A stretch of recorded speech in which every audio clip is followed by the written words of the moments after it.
Hello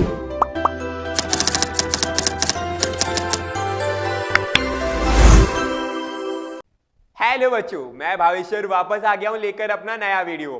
बच्चों, आज के इस वीडियो में हम क्लास 8 के टॉपिक अंडरस्टैंडिंग क्वाड्रिलेटरल्स के बारे में पढ़ने वाले हैं, यानी बहुभुजों के बारे में आज हम थोड़ा जानेंगे। परंतु इस चैप्टर को शुरू करने से पहले हम कुछ बेसिक बातें जान लेते हैं कि आखिर क्वाड्रिलेटरल बना तो बना कैसे, यानी बहुभुज का निर्माण हुआ तो हुआ कैसे। चलिए शुरू करते हैं। तो बच्चों, आज क्वाड्रिलेटरल पढ़ने से पहले हम एक बहुत ही महत्वपूर्ण टर्म के बारे में जानेंगे, जिसके बारे में आप सबको पता होना बहुत जरूरी है। वह टर्म क्या है बच्चों हमारी, जिसको हम इंग्लिश में तो कहते हैं कर्व और हिंदी में कहते हैं वक्र। यानी ऐसे टर्म्स के बारे में हम जानने वाले हैं जो कि हमें इस क्वाड्रिलेटरल को समझने में बहुत मदद करने वाली है। आइए पहले इसकी डेफिनेशन देख लेते हैं कि कर्व और वक्र की डेफिनेशन क्या होती है। बच्चों, अगर हम यहाँ पे देखें तो यहाँ पे बहुत सरल शब्दों में लिखा है, when you join a number of points without lifting a pencil from the paper you get a plane curve। बच्चों, हिंदी में अगर देखें तो ये कहता है जब आप कागज से पेंसिल को हटाए बिना बिंदुओं को आपस में जोड़ते हैं तो आप एक समतलीय वक्र प्राप्त करते हैं। यानी अगर मैं आपको बहुत आसान भाषा में समझाऊं तो बच्चों सिंपली हम ये कह सकते हैं कि अगर हम एक कागज यानी एक पेपर का टुकड़ा जो हम सबके पास होता है उसे हम प्लेन सरफेस कहते हैं, उस प्लेन सरफेस पे अगर मैं अपनी पेंसिल से एक लाइन ड्रॉ करूं बिना पेंसिल उठाए, ठीक है, और अगर उस लाइन को ड्रॉ करते हुए तो ये हमारा एक प्लेन कर्व कहलाएगा। अब आपको लगेगा कि सर ये कर्व कैसे हुआ, इसमें तो घुमाव नहीं है। तो बिल्कुल सही जवाब बच्चों, अगर मैं इस लाइन को ड्रॉ करते हुए कहीं से भी हल्का सा मोड़ दूं, कहीं से भी हल्का सा अगर मोड़ दूं तो ये हमारा कर्व होगा, जिसे हम क्या बोलते हैं, एक प्लेन कर्व। क्यों प्लेन कर्व बोलते हैं? क्योंकि एक ये प्लेन सरफेस के ऊपर बना है। किसके ऊपर बना है बच्चों? समतलीय वक्र इसलिए बोलते हैं क्योंकि एक समतल सरफेस के ऊपर ये बना है। तो मेरी बात समझ में आई कि प्लेन कर्व हमें क्या कहते हैं, मतलब प्लेन कर्व हमारा क्या होता है, यानी हमारा वक्र क्या होता है। अगर बात समझ में आई बच्चों तो मैं आपको कुछ इंपॉर्टेंट बातें इसमें बता दूं। वो इंपॉर्टेंट बात यह है कि अगर आपको कोई भी कर्व का निर्माण करना हो तो सबसे पहले हम क्या करेंगे, एक पेंसिल को उठाएंगे, उस पेंसिल से कुछ भी ड्रॉ कर लो। परंतु जब भी आपकी पेंसिल अगर वापस हट गई तो अब जो फिगर मिलेगा वह हमारा कर्व नहीं होगा। तो इसी प्रकार अगर हम क्या कहें कि अगर मैं कोई सर्कल बनाता हूं तो ये भी मेरा एक कर्व है, अगर मैं कोई ट्राइंगल का निर्माण करता हूं तो ये भी मेरा एक क्या है, कर्व। परंतु इन कर्व के कुछ अलग अलग नाम हैं। इन अलग अलग नामों को हम किस तरीके से क्लासिफाई करते हैं, क्या इनके पीछे प्रॉपर्टीज है, क्या इनके रीजंस है, ये सब जानेंगे इस पूरे वीडियो के अंदर। चलिए आगे बढ़ते हैं। तो बच्चों, कर्व के बाद हम समझेंगे सबसे पहला टर्म जो होगा हमारा पॉलीगन्स। अब पॉलीगन्स यानी जिसे हम हिंदी में बहुभुज कहते हैं, ये बहुभुज आखिर होता क्या है। सबसे आसान बात, अभी आपको जैसे कर्व समझ में आई बच्चों, कर्व से बनने वाली आकृतियां यानी शेप जो होती हैं हमारी, वह हमारी पॉलीगन्स कहलाती है। अब मन में सवाल आया होगा कि सर कर्व के साथ तो काफी सारी आकृतियां बनती हैं।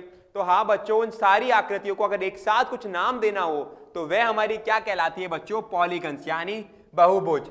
इसकी अगर डेफिनेशन हम देखें तो वो कहती है a simple closed curve made up of a only line segments is called a polygon. यानी अगर हम पॉलीगन की बात करें तो पॉलीगन के अंदर ऐसी कौन सी आकृतियां आएंगी, वह हम क्या कहेंगे कि कोई भी लाइन सेगमेंट्स को अगर हम ज्वाइन कराएंगे ना बच्चों तो वह हमारी क्या बनेगी, पॉलीगन बनेगी। चाहे वो 3 लाइन ज्वाइन करके हम एक ट्राइंगल बना ले, 4 लाइन ज्वाइन करके हम क्वाड्रिलेटरल बना ले, और चाहे पेंटागन, हेक्सागन, नैनोगन, ऑक्टागन, परंतु अगर लाइन सेगमेंट्स को ज्वाइन करते हुए हम ये बना रहे हैं तो ये सभी हमारे किस में आते हैं बच्चों, पॉलीगन्स के अंदर। इसकी हिंदी में अगर डेफिनेशन देखें तो ये कहती है केवल रेखाखंडों से बना सरल बंद वक्र बहुभुज कहलाता है। यानी केवल रेखाखंडों यानी लाइन सेगमेंट की मदद से अगर हम बना रहे हैं तो वे हमारे क्या बनेंगे, पॉलीगन्स बनेंगे यानी बहुभुज बनेंगे। तो अगर हम एक बार देख लें तो यहाँ पे हमने एक रेक्टेंगल बना रखा है जिसके अंदर बच्चों 4 साइड है,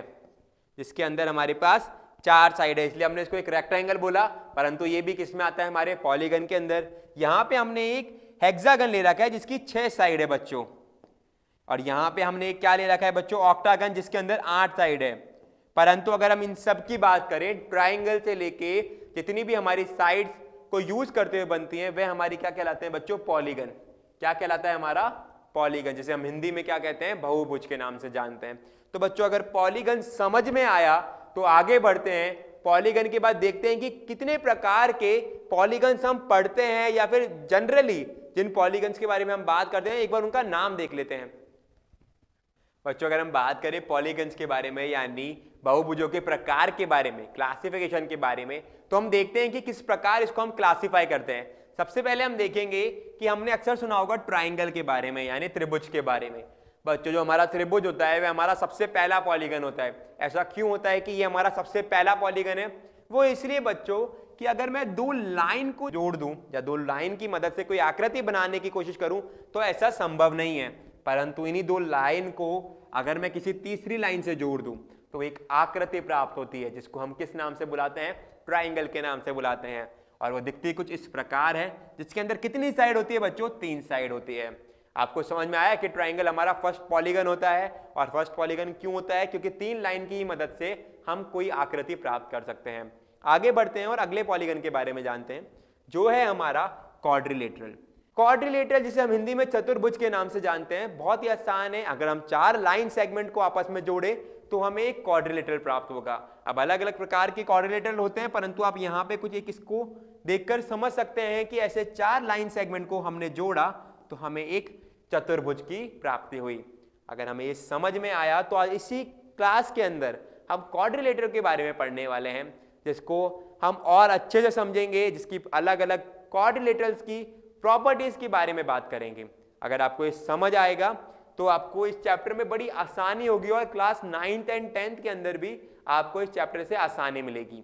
आगे बढ़ते हैं और ऐसे ही कुछ और प्रकार के, यानी कुछ और साइड्स की मदद से बनते हैं हमारे पेंटागन, हेक्सागन, हेप्टागन, ऑक्टागन और ऐसे अलग अलग तरीके से। 10 के अलावा भी काफी तरीके की हमारे पॉलीगन्स होते हैं, क्योंकि जितनी साइड्स होगी उतने ही हमारे अलग अलग प्रकार के पॉलीगन्स बनते चले जाएंगे। तो देखते हैं, आगे बढ़ते हैं और देखते हैं कि पॉलीगन्स जो हैं उसमें भी 2 प्रकार के होते हैं। मतलब सबसे पहला होता है कि रेगुलर पॉलीगन्स और दूसरा होता है हमारा इर्रेगुलर पॉलीगन्स। यानी अगर हम उसकी बात करें तो आप देख सकते हो बच्चों, तो अब हम देखेंगे बच्चों रेगुलर और इर्रेगुलर पॉलीगन के बारे में, यानी सम तथा विषम बहुभुज के बारे में। अब और अच्छे से जान लेते हैं कि सम और विषम बहुभुज हमारे क्या होते हैं। बच्चों बहुत ही आसान है। जैसे अगर हम इस डेफिनेशन के हिसाब से समझें, a regular polygon is both equi angular and equilateral. For example, a square has a sides of equal length and equal angle. अगर हम बात करें हिंदी में इसकी, तो ये क्या कहता है? एक सम बहुभुज समकोणिक और समभुज दोनों होता है। यानी उदाहरण के लिए अगर हम देखें तो एक वर्ग की भुजाएं समान लंबाई और समान कोण की होती हैं। अगर हमें समझ आया तो मैं क्या समझा रेगुलर पॉलीगन से? रेगुलर पॉलीगन वो होता है कि अगर मैं कोई आकृति बना रहा हूं बच्चों, जैसे मैंने स्क्वायर बनाया, इस स्क्वायर के अंदर इन चारों साइड का मान आपस में इक्वल होगा। इसी प्रकार इन चारों एंगल्स की वैल्यू भी आपस में 90 डिग्री होती है, यानी आपस में बराबर होती है। इसी प्रकार अगर मैं एक इक्विलेटरल ट्राइंगल बनाऊं तो उसके अंदर भी तीनों साइड बराबर होती है और तीनों एंगल भी हमारे बच्चों बराबर होते हैं। परंतु जो इर्रेगुलर पॉलीगन यानी विषम बहुभुज होता है, उसके अंदर क्या होता है ना कि जरूरी नहीं है कि सिर्फ साइड्स बराबर हो, कभी कभी कोण अलग होते हैं, कभी कभी कोण इक्वल होते हैं, साइड्स बराबर होती है, जैसे कि रेक्टेंगल। तो ऐसे में हमारे इर्रेगुलर पॉलीगन कहलाते हैं। कभी कभी दोनों ही सेम नहीं होते, जैसे हमारा स्केलिन ट्राइंगल, उसमें तीनों साइड्स और तीनों एंगल्स अलग होते हैं, तो वे हमारे इर्रेगुलर पॉलीगन कहलाए। जैसे अगर हम इसको डेफिनेशन देख लें यहाँ पे, तो यहाँ पे यही लिखा है, a rectangle is equi angular but not equilateral, hence it is a irregular polygon. यानी एक आयत समकोणिक है लेकिन समभुज नहीं है, इसलिए ये एक विषम बहुभुज कहलाती है। तो अगर हम देखें तो विषम बहुभुज कहलाती है। तो अगर हम यहाँ पे देखें कि कौन कौन से पॉलीगन्स रेगुलर होते हैं और कौन कौन से पॉलीगन्स इर्रेगुलर होते हैं। बच्चों सबसे आसान चीज हम ऐसे देख सकते हैं, पॉलीगन्स की साइड्स अगर हमेशा आपस में बराबर होती है, जैसे कि हमारे इनकी अगर हम बात करें इक्विलेटरल ट्राइंगल, स्क्वायर, यहाँ पे अगर हम इनकी बात करें तो ऐसे हैं जिनकी साइड्स हमेशा आपस में बराबर है और उनके एंगल्स भी हमेशा आपस में बराबर है, परंतु यहाँ पे रेक्टेंगल, राइट एंगल ट्राइंगल, अगर इनकी बात कर लें तो इनमें हमारी साइड्स ना तो इक्वल होती हैं, कोण रेक्टेंगल के इक्वल होते हैं, परंतु राइट एंगल ट्राइंगल में तो कोण भी आपस में बराबर नहीं होते हैं। तो ऐसे में ये इर्रेगुलर पॉलीगन कहलाया, जिसको हम हिंदी में विषम बहुभुज के नाम से जानते हैं। बच्चों, अगर आपको पॉलीगन का समझ में आया कि पॉलीगन कैसे बनते हैं, ठीक है, और इसमें क्या क्या क्लासिफिकेशन होते हैं कि कितने प्रकार के होते हैं और उसके अंदर क्या डिफरेंस होता है रेगुलर इरेगुलर पॉलीगन के अंदर, अगर ये सब समझ में आया आपको तो आगे बढ़ते हैं और इनकी पॉलीगन्स की एंगल सम प्रॉपर्टी के बारे में जानते हैं। यानी हमने देखा है कि ट्राइंगल की एंगल सम प्रॉपर्टी 180 होती है, क्वाड्रिलेटरल की 360 होती है, परंतु हम किसी भी पॉलीगन की अगर एंगल सम प्रॉपर्टी पता करना चाहें तो क्या उसके लिए कोई फॉर्मूला है? तो हाँ बच्चों, उसके लिए बिल्कुल एक फॉर्मूला है, उसको समझते हैं। तो बच्चों, अगर हम एंगल सम प्रॉपर्टी यानी कोण योग गुण की बात कर लें और पॉलीगन की अगर इसमें बात करें तो सबसे पहले हम इंटीरियर एंगल के सम के बारे में जानेंगे, यानी आंतरिक कोणों के सम के बारे में जानेंगे। अगर एक फॉर्मूला मैं आपको बताऊं तो बच्चों फॉर्मूला होता है S is equal to n-2 into 180। बड़ा ही आसान फॉर्मूला है। यहाँ पे S जो है हमारा वो पॉलीगन्स के टोटल सम को दर्शाता है, n जो है हमारा यहाँ पे टोटल साइड्स ऑफ पॉलीगन को दर्शाता है। अगर आपको ये बात समझ में आ गई बच्चों तो हमारा अगले स्टेप में हम देखते हैं कि किसी भी हमें पॉलीगन की वैल्यू निकालनी हो, जैसे कि अगर मैं आपको यहाँ पे बोलूँ, यहाँ पे अगर हमें ट्राइंगल की वैल्यू निकालनी होती यानी ट्राइंगल के एंगल सम प्रॉपर्टी निकालनी होती तो मैं क्या करता, मैं यहाँ पे n की जगह 3 पुट करता। क्यों 3 पुट करता? क्योंकि हमारे ट्राइंगल के अंदर 3 साइड होती है। अब 3 - 2 हमें क्या मिलता बच्चों? 1 इंटू 180 हमारा क्या होता, इसकी 1 इंटू 180 की वैल्यू हमारे पास क्या आती बच्चों? 180। इसी प्रकार अगर हमें क्वाड्रिलेटरल की वैल्यू निकालनी होती है तो उसमें हमारी कितनी साइड होती है? उसके अंदर हमारी साइड होती है 4, तो इसकी जगह मैं क्या पुट करता, मैं यहाँ पे 4 पुट करता। 4 - 2 मेरा यहाँ पे अब क्या बन जाता? 2 बन जाता। और 2 इंटू 180 मेरा कितना होता है बच्चों? 360। कितना होता है? इसी प्रकार मैं चाहूं तो किसी भी पॉलीगन की वैल्यू निकाल सकता हूं, उसके इंटीरियर एंगल्स के सम आराम से पता लगा सकता हूं। यही नहीं, अगर हम देखें कि हमें 5 साइडों का पता करना हो तो मैं क्या कर सकता हूं? 5 - 2 मुझे कितना मिला? 3 इंटू 180 540। इसी प्रकार अगर एक हेक्सागन का निकालना हो तो 6 - 2 is 4 into 180 is equal to 720। बहुत ही आसान माध्यम से मैंने इस फॉर्मूले को समझ लिया और फिर चाहे जो भी पॉलीगन मेरे सामने आ जाए उसका इंटीरियर एंगल का सम मैं पता कर सकता हूं। अब आगे बढ़ते हैं। ये तो बात हुई इंटीरियर एंगल की, परंतु अगर एक्सटीरियर एंगल की बात हो जाए यानी बाहरी कोणों की बात हो जाए तो हम क्या करेंगे बच्चों? बड़ा ही इंटरेस्टिंग है बाहरी कोणों के बारे में समझना। आइए देखते हैं कैसे।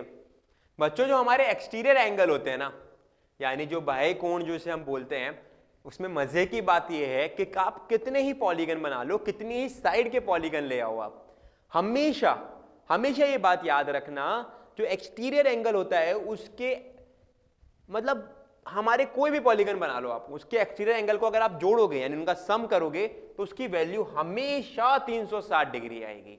अगर हम इसमें डेफिनेशन के हिसाब से देख ले तो डेफिनेशन भी यही कहती है, the sum of all the exterior angles in a polygon is equal to 360 degrees. जिसे हम हिंदी में कहते हैं एक बहुभुज के सभी बाह्य कोणों का योग 360 डिग्री के बराबर होता है। अगर ये बात समझ में आ गई आपको कि ये 360 डिग्री के बराबर है तो कैसे है, क्यों है, ये देख लेते हैं। अगर हम यहाँ पे इसका एक फॉर्मूला देखें जहां पे हमने क्या कर रखा है बच्चों, इस एन को हमने सम ऑफ ऑल एक्सटीरियर एंगल बोला है। बड़े एन को हमने क्या बोला है? सम ऑफ ऑल एक्सटीरियर एंगल। यानी अगर हम सारे बाहरी कोणों का जोड़ देखें तो उससे हमने किससे डिनोट किया है? बड़े एन से। और यहाँ पे जो छोटा एन है बच्चों, इसको हमने किससे डिनोट किया है? वर्टेक्स से। वर्टेक्स क्या होती है? हमारी शीर्ष, हिंदी में जिसे क्या बोलते हैं हम? शीर्ष। अगर हम उस छोटे एन की बात करें तो उसे हमने किससे डिनोट किया है बच्चों? वर्टेक्स ऑफ पॉलीगन से। अब अगर इस फॉर्मूले के हिसाब से चले तो एक ट्राइंगल के अंदर 3 वर्टेक्स होते हैं यानी 3 शीर्ष होते हैं।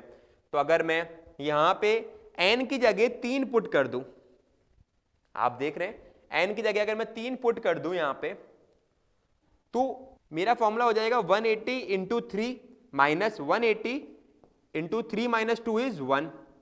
आप समझ पा रहे हैं मेरी बात? यहां से मेरे को मिल गया 180 इंटू 3 माइनस 180 इंटू 1, अगर मैंने ब्रैकेट सॉल्व किया 3 माइनस 2 मेरे पास कितना आ गया 180 माइनस 1। तो अब 180 इंटू 3 करेंगे और माइनस 180 करें तो ये यहां से कट के 2 बच जाएगा। 180 इंटू 3 यानी 180, 1 इंटू 180 इंटू 180, उससे एक 180 को मैंने माइनस कर दिया तो मेरे पास वैल्यू क्या आई 180 इंटू 2 की 360 डिग्री। इसी प्रकार आप किसी का भी कर लें तो हम ऐसा 360 पाते हैं हमेशा। अगर इसको n के हिसाब से करते तो हम कैसे देखते 180 into N is 180 N minus 180 into N minus 2 is 180 N minus 180 into 2 यानी 360, और माइनस माइनस जुड़ के क्या हो गया हमारे पास प्लस। तो माइनस 180 एन और प्लस 180 एन तो हमारा कट गया, तो हमारे पास वैल्यू कितनी बची 360 डिग्री। तो आप चाहे कितने भी, जैसे हमने यहाँ पे एक अलग अलग साइड बना रखी हैं, मतलब एक बहुत बड़ा सारा पॉलीगन बना रखा है जिसके अंदर 1 2 3 4 5 6 7 8 साइड्स हैं। इस आठों साइड्स का अगर हम एक्सटीरियर एंगल्स का सम निकालें तो वह हमारा क्या आएगा बच्चों 360 डिग्री आएगा। 360 डिग्री क्यों आ रहा है हमेशा, इसके पीछे एक रीजन है।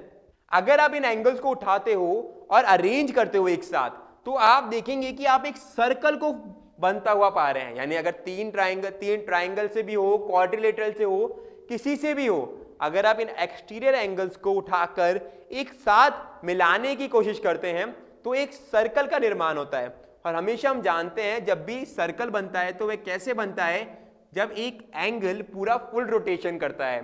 यानी हमारा जो एंगल होता है वो संपूर्ण कोण जब बनता है तो वह हमारा एक फुल रोटेशन होने के बाद बनता है, जिसका हम सर्कल के नाम से भी कह सकते हैं। तो ऐसे में जो उसकी वैल्यू होती है वह हमारी 360 डिग्री होती है। तो अब आपको समझ में आया बच्चों एक्सटीरियर एंगल की वैल्यू 360 डिग्री हमेशा क्यों होती है। अगर ये समझ में आया तो आप अपने चैप्टर की जो फर्स्ट एक्सरसाइज है उसे आसानी से कर सकते हैं और किसी भी पॉलीगन का इंटीरियर एंगल की कोई सी भी सम, यानी कोई सी भी हम पॉलीगन दे दें तो उसकी इंटीरियर एंगल्स की एंगल सम प्रॉपर्टी आप बता सकते हैं और एक्सटीरियर एंगल की भी हम एंगल सम प्रॉपर्टी अब बता सकते हैं। अगर ये समझ में आया तो आगे बढ़ते हैं और थोड़ा बहुत क्वाड्रिलेटरल के बारे में यानी चतुर्भुज के बारे में जानते हैं। तो बच्चों क्वाड्रिलेटरल्स यानी चतुर्भुज के बारे में हम बात करें तो बड़ा ही आसान है। कुछ नहीं होता, जब भी एक 4 लाइन सेगमेंट यानी 4 रेखा खंडों को जोड़ दें और उनसे मिलाकर एक आकृति प्राप्त करें तो वह हमारी क्या कहलाती है बच्चों क्वाड्रिलेटरल, जिसे हम चतुर्भुज भी कहते हैं, इसे हम चतुर्भुज के नाम से भी जानते हैं। अगर आप समझेंगे तो इसकी डेफिनेशन देखें तो उसमें ये कहता है a close shape and a type of polygon that has 4 sides 4 vertices and 4 angles. यानी एक ऐसी आकृति बहुभुज की जिसके अंदर 4 भुजा, 4 शीर्ष और 4 कोण होते हैं। ये हिंदी में भी लिखा है एक बंद आकृति और एक प्रकार का बहुभुज जिसमें 4 भुजाएं, 4 शीर्ष, 4 कोण होते हैं, वह हमारा चतुर्भुज कहलाता है। तो बच्चों बड़ा ही आसान होता है, जैसे ट्राइंगल होता है ऐसे ही क्वाड्रिलेटरल होते हैं, परंतु क्वाड्रिलेटरल काफी ज्यादा प्रकार के होते हैं। यानी 6 प्रकार के कम से कम क्वाड्रिलेटरल हम इसमें पढ़ने वाले हैं। इस चैप्टर के अंदर 6 प्रकार के क्वाड्रिलेटरल पढ़ने से पहले हम एक कॉमन प्रॉपर्टी जो इन 6 के 6 में होती है उसको जान लेते हैं। फिर उसके बाद अगले वीडियो में इन सभी क्वाड्रिलेटरल्स की जो आपको यहाँ पे दिख रहे हैं, इन सभी क्वाड्रिलेटरल्स की अलग अलग प्रॉपर्टीज के बारे में जानेंगे। इन सब में कॉमन प्रॉपर्टी जो होती है वह ये कि इन सभी के पास चारों साइड्स होती है, यानी भुजा होती है चारों के पास, यानी 4 भुजा इन सबके पास होती है। इनके पास 4 शीर्ष होते हैं, 2 डायगोनल्स सब में बनने की उम्मीद होती है। डायगोनल्स कैसे बनते हैं बच्चों, डायगोनल्स जब बनते हैं जब भी 2 नॉन कंसेक्यूटिव यानी एक साथ नहीं आने वाले बिंदुओं को अगर हम जोड़ दें, ये दोनों बिंदु एक साथ आ रही है, ये दोनों बिंदु एक साथ आ रही है, ये दोनों बिंदु एक साथ आ रही है, ये दोनों बिंदु एक साथ आ रही है, परंतु जो बिंदु एक साथ नहीं आ रही है वह है ये दोनों और ये दोनों। तो जब भी इन दोनों बिंदुओं को अगर हम आपस में जोड़ दें, जो लाइन हमें प्राप्त होती है उसे हम डायगोनल कहते हैं। इसी प्रकार अगर इनके एंगल्स की बात कर लें और उनको जोड़ दें, इन सभी एंगल्स का अगर हम जोड़ निकालें तो इस क्वाड्रिलेटरल की एंगल सम प्रॉपर्टी यानी कोण योग गुण जो होता है वह हमारा 360 डिग्री मिलता है। क्या मिलता है बच्चों 360 डिग्री। इसी प्रकार इन सब के अंदर हम अलग अलग प्रॉपर्टीज और देखेंगे जो इनको आपस में एक दूसरे से अलग बनाती है। नहीं तो हम सेम ही नाम बोल देते सबका, सबको ही रेक्टेंगल बोल देते, सबको स्क्वायर बोल देते। इन सबको अलग अलग नाम इसलिए दिया गया क्योंकि इन सबकी एक अलग अलग प्रॉपर्टीज है। उन सबको देखने के लिए हम अगले वीडियो में मिलते हैं और इन सब की प्रॉपर्टीज के बारे में अच्छे से जानते हैं और कुछ क्वेश्चंस देखते हैं। थैंक यू बच्चों।